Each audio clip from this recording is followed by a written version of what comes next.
salita ng Diyos sa buhay natin. Mayroon na tayong sandata, kaya wala tayong baril. O, diba? Higit pa yun sa baril. Kapag ito'y pumutok, mga kapatid, talagang tumba. O, diba? Si Satanas, natatakot nga sa salita ng Diyos. Amen. Amen. Minsan doon sa Quezon, mayroong sinapian ng isang masamang espiritu. Babae si Ana. Hallelujah. Siya po ay dating miyembro ng rebelde sa kanilang lugar doon sa Bicol. Nung sila po napadpad doon sa Quezon, nagyayantok sila eh. Short story lang ito mga kapatid.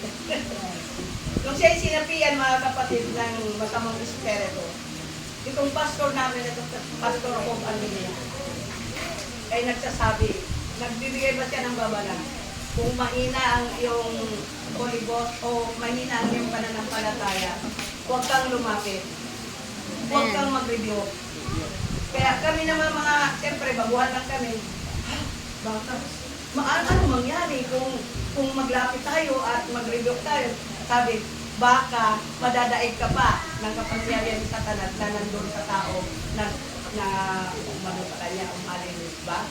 Kaya ingat kami mga kapatid.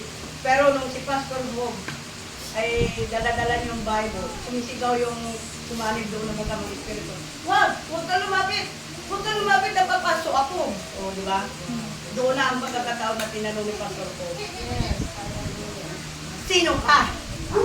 Sabi niya, ako si Rolando Bumanga na sumanib kay Ana. Kaya, nung sumanib kay Ana,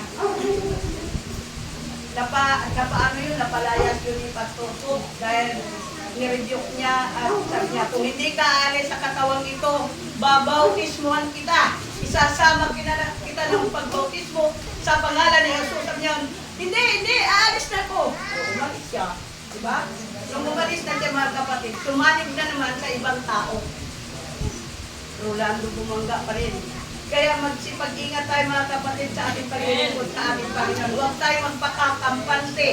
Kailangan lagi tayong mapupuspos ng magal na espiritu ng ating Panginoon para hindi makaka-penetrate yung gawa ng kaaway. Amen? Amen.